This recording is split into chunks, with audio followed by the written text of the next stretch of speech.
And welcome to Trophy Kids Podcast. It is the college football national betting preview episode. It's going to be a good one. I'm going to go ahead and go through the national championship game, break down every angle, give out a bet at the end like we always do. It's been a very good season for the Trophy Kids listeners. I appreciate you guys. We've had another winning season, nice 42-29 heading into this episode for bets. Give it out on this podcast and through our social at Trophy Kids Pod on both Instagram, Twitter, and TikTok. So make sure you check us out. But a nice 42-29. So another winning season in the books from a college football standpoint. Hopefully you're enjoying the NFL show. That episode is out. Go check that out if you haven't checked that one out yet. But I want to do a quick little recap of the semifinal games, and then we'll go ahead and I'll break down the national championship game. We got a lot right, got some things wrong in the semifinals, but from a betting standpoint, absolutely nailed it. Hopefully you were able to kind of digest the information and take some action. We hit both overs. That was the two bets given out. Talked about sprinkling a little on the Washington side for the Texas-Washington game. Thought Michigan was going to go ahead and pull out the win against Alabama. And let's start there because that is something we got a lot right on that side. And I think from a sports media perspective, I think I did a really good job of kind of being honest about what this Alabama team was heading into the semifinals. A unit that was not as big of a juggernaut as we've seen Alabama be. A lot of, I think, people went into the season just assuming Alabama was going to be Alabama again. And there were some deficiencies, especially on the offensive side of the ball, because virtually every group was down from the prototypical Alabama team. And I think that was a reflection of just the changing landscape in college football. We saw way more parity in the sport. It's why we have a Washington, Michigan type national championship game. There was a lot closer games. You know, the powerhouses just didn't have the same type of juice that they normally do in this season. And you saw it. The wide receiver room was not your prototypical wide receiver room that we've come accustomed to at Alabama. The offensive line was considerably down compared to the units of the past. And the quarterback position was the real kind of linchpin of it all as to how successful they were going to be. Talked a lot about Jalen Milroe that this season, but leading into this game, it was something about the idea that really in Georgia really kind of put that to the test and his inability to be consistent in the short to intermediary type of games. And we thought that if Michigan could kind of contain him in the pocket, eliminate the deep ball, that they were going to have some issues. And that's exactly what happened. And I identified specifically the interior part of that Alabama offensive line, center and guard position, where Michigan was really going to be able to expose them. And Michigan absolutely was nightmare fuel on that defensive line. One of the best, if not the best, defensive lines in college football this season with just how deep they are. And you saw that. They just ran basic stunts in the early part of that game, and it was causing absolute havoc, especially on the internal part of that Alabama offensive line. And then the center issues, you know, that's been an issue all season, the snaps. And what did Michigan do? They just lined a nose tackle right over him. And now not only does he have to worry about his ability to snap the ball accurate, but now he's got this guy lined up directly over him. And I definitely think that exacerbated the issue. So props to Michigan on that kind of coaching wrinkle they threw in there. But this was something that was talked about at length. You know, Bill O'Brien caught a lot of flack for his comments towards Jalen Milroe about potentially switching positions. But if we're being honest about it, this year's Alabama coaching staff didn't have like a ton of faith in him. It's why he got benched earlier in the season for that in that University of South Florida game. It's why in the spring they went out and got Tyler Buckner to come in, a lacrosse player now, to try to see if he could play. Because there were concerns about his ability and kind of he just kind of sits back there and pats the ball and doesn't really go through the progressions. And I think moving forward, if Alabama wants to compete for a national championship, there has to be sort of a big time development in that part of his game, his ability to kind of go through the progressions quickly, know where to be with the football, be on time with the football, and be able to hit the short to intermediary stuff, because a lot of that stuff was open in the Georgia game, especially that he just kind of missed on. And give Michigan its credit. The defensive line was spectacular. You flip the side. This was something that was going to be an interesting battle. And we talked about, you know, Donovan Edwards needing to be more part of the passing game. He wasn't. They didn't need him. But it was something where the offense was sort of exactly what we expected, that they were going to have success running the football, especially internally in the beefier part of that offensive line. The Zinter injury certainly, was a factor, but I thought they did a great job without him on the offensive line. So kudos to them there. But more specifically, the Michigan coaching staff, fantastic job. They threw in wrinkles throughout that. I mean, looks that Alabama had no idea was coming because they didn't throw it out during the regular season. And this is a credit to Michigan. And I think this comes from the experience of being in this spot so often in recent history and taking lessons from it. This entire season, they just ran a very vanilla offense because they knew for the vast majority of their games, with the exception of two, Penn State and Ohio State, they weren't going to have to run anything crazy to win those games. They had better talent. They're trying to set the record for NFL draftees this season. And they could just kind of line up and kick your butt with just running basic stuff. And then they saved a ton of stuff while working through the season on that and threw it into this game. I mean, they went even back to 2019. I don't know if you guys caught this, but JJ McCarthy in his post-game interview even talked about how they went back and they looked at that game and they pulled out specific things that they thought could be successful again, because at the end of the day, Nick Saban's defense is about the same year to year concept wise. I mean, small tweaks here and there. And that was the part that led to sort of Alabama being outcoached a bit. Now, I don't think it was a huge difference, like so many people want to say, because at the end of the day, Alabama coached pretty damn well. I mean, you saw it in the second half. They dominated the third quarter based on adjustments they made at halftime. They came out and they were getting a bunch of looks from the Michigan offense that they weren't used to or accustomed to, and they didn't really know how to defend it. But then they go to halftime, they make adjustments, they coach the kids up. Third quarter comes, they absolutely stifle that offense. And then the fourth quarter comes and some things happen. I mean, you need an insane play from Roman Wilson on a bad throw by JJ McCarthy to really open things up. Things just kind of broke Michigan's way a little bit there. But I thought the Alabama coaching staff did a good job with what they had. This was a down Alabama team. And a Michigan coaching staff that did a phenomenal job in preparing their team into throwing in wrinkles. And that sets them up great for their national championship game. And then you get the Washington, Texas game. And that broke down just about as we thought it would. Now, I did think Texas was going to potentially pull out the win because I gave them a slight advantage due to the trench play. But I ultimately said, do not be surprised if Washington wins this game with just how good they have been. The fact that Penix is a cool, calm, collective field general at the quarterback position, all the offensive talent, the ability for them to get healthier, and Kalen DeBoer getting a month to prep for this game, and the defensive staff more specifically, and I'll talk about that in a second, getting a month to prepare for Texas in that time frame and that ability. Like, don't be surprised if they win this game. So go ahead and take them on the spread. Take the over for sure, because the Texas secondary was a weak point. And I want to highlight that one specific point. Texas's secondary was a weak point this season for sure, but they played really good in that championship game. Like, they upped their play. The problem was Penix was insanely lethal with the football. I mean, some of the best passes you will see all season in college football happen in that game. And the wide receivers just making some insane contested catches constantly. Like, this is a group that can make contested catches, but it was constant throughout the game. Like, and I had talked about Penix's ability to elude pressure and just how elite of a trait that was for him. And you saw that in that game, in his ability to elude the pressure that Texas was bringing in the interior part of that defensive line from their defensive tackles, Sweat and Murphy, fantastic. Penix was able to elude that, reset his feet, reset his eyes, and deliver an accurate ball, which he has an elite ability to do. And that was a game changer for Washington. And the fact that Texas's edge defensive linemen were basically neutralized. So they were getting great pressure interiorly, which I thought they would. Penix was able to elude and then beat them on the back end, even though the Texas secondary was damn good.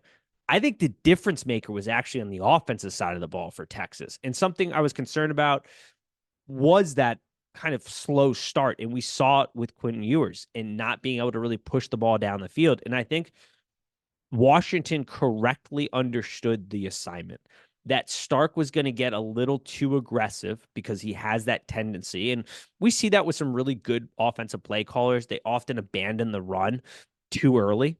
And I think we saw that in the Texas Washington game where they were being successful running north and south on that Washington defense, but they abandoned it early.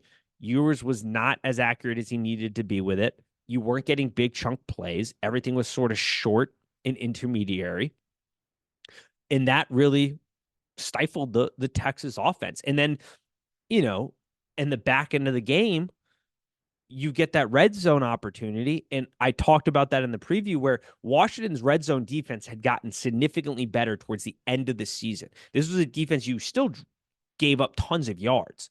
But when they got to the red zone and the short field shortened, this Washington defense stepped up throughout the back part of the end of the season.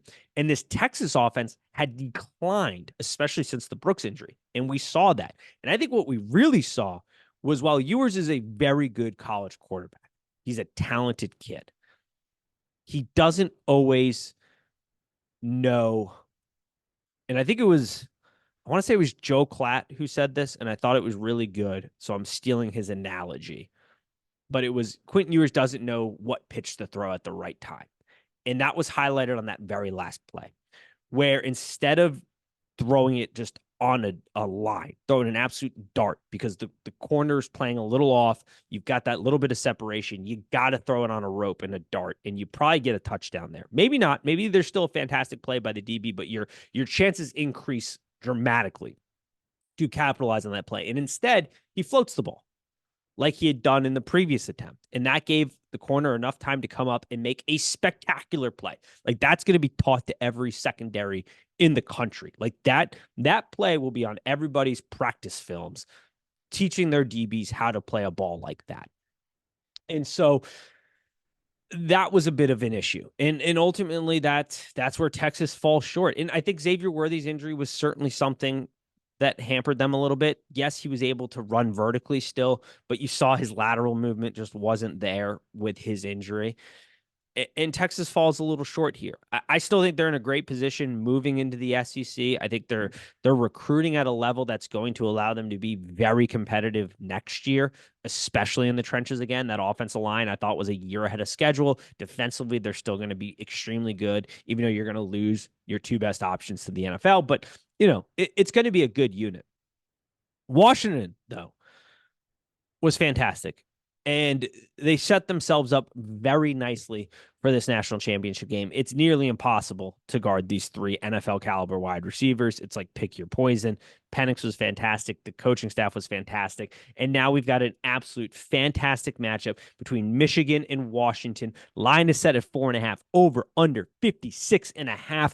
Let's talk about it, folks. Let's talk about the first part of this game that I really want to talk about, and that is the Michigan-Washington offense versus the Michigan defense.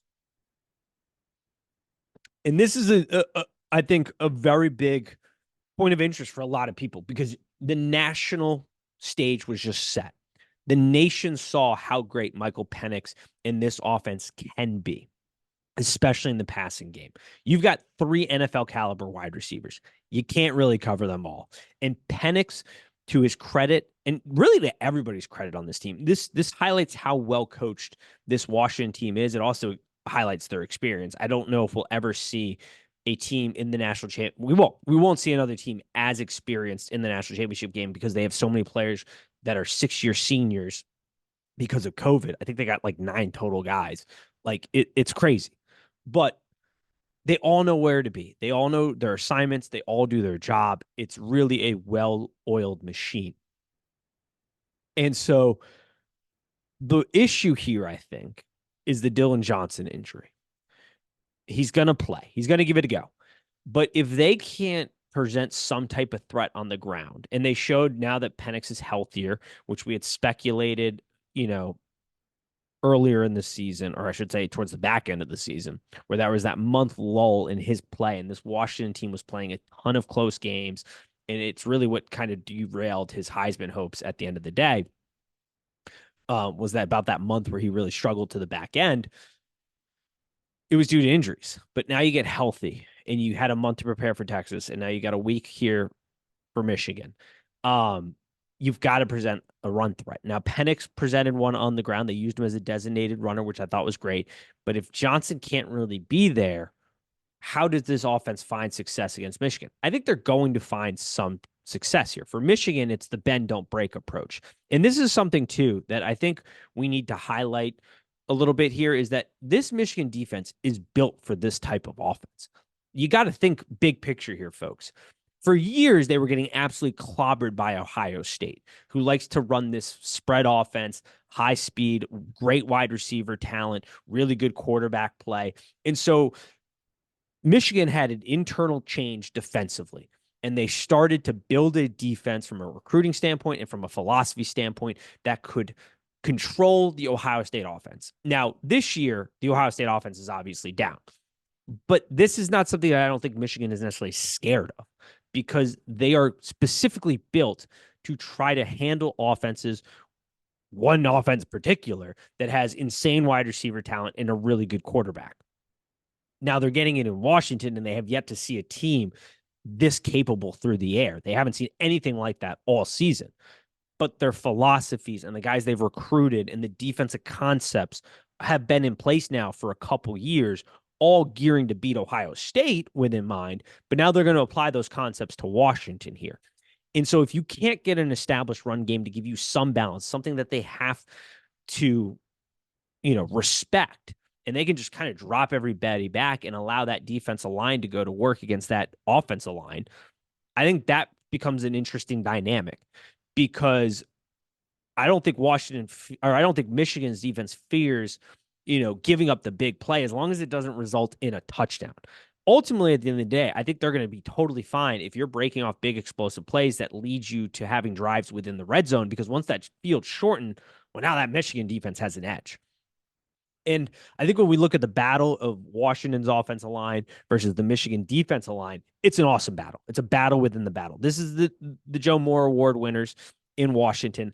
I don't know if they necessarily win that award if Michael Penix isn't their quarterback, because as I highlighted and we've highlighted, Michael Penix's elite skill is his ability to elude pressure within the pocket, reset his eyes and reset his feet, and deliver an accurate ball. Like, he's able to feel that pressure, shift around it, know exactly where he needs to go to the ball, reset his eyes, reset his feet in perfect timing, and deliver an accurate ball. It's fantastic. It is an elite trait he has. It's one of those things where if you draft him in the NFL draft, yes, you have injury concerns and the age concerns, but I think the one thing you don't have concern is if your offensive line's bad, his ability to maneuver at that place. So that's going to help give him, hopefully an easier transition to the NFL. It's something that is certainly going to come into play here.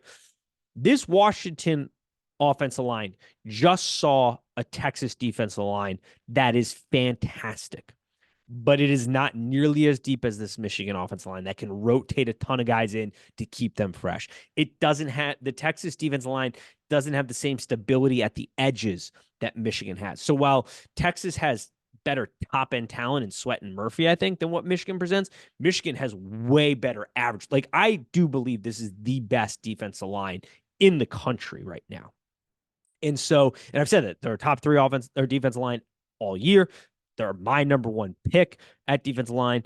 They're what sort of Georgia has been the last couple of years, I think, in that defensive room. And so, what does that battle look like? I think that becomes very interesting. But you got the three NFL wide receivers. You got a guy who knows how to dial it up, and more importantly, you got Kalen DeBoer, who is one of the best game script writers there is. Those first couple series where they have a game script written out based on what he has seen on tape and what he wants to do from an offensive standpoint is phenomenal. Washington almost always scores on their first possession. They're fantastic in the first quarter. So I think that's an area from a gambling standpoint worth a look at is, maybe a Washington, maybe an over in the first quarter. It's only sitting at 12.5 right now. I kind of like that, both teams scoring here. We'll talk about the Michigan offense here in a second, but more specifically, Washington's ability to kind of hang in the first half, I think is worth looking at. Now you flip the ball and you get the Michigan offense versus this Washington defense. And this is where this could be a problem, because in all the scenarios that could play out, I don't foresee a way in which Washington blows out Michigan because of what Michigan matches up offensively versus this Washington defense. And let's get this also out of the way too. Like, these are two very contrasting styles of football teams clashing, which makes this awesome because styles make fights, styles make games. Same concept here.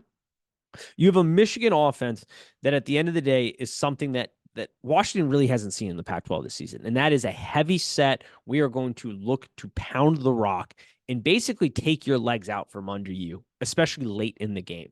Michigan does not have the explosive running game that they've had in the past couple of years due to injuries. Like the Blake Corum injury has, I know he just had a record-setting Rose Bowl, but it has certainly limited his explosiveness. Still a very good running back, but this and with the Donovan Edwards injuries to his lower body, this offense has become less explosive running and more let's get 3 to 4 yards. We're okay with that. Keeping standard downs, pounding the rock, and then we're just going to wear you down over the course of the game. And we're going to be successful still running the ball and picking up yards so that we're not in these third and long situations where you can just try to tee off on our quarterback.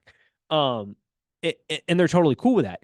And that becomes a problem for Washington because this Washington defense has not been very successful at stopping the run. They sort of allow those 3 to 4 yard runs.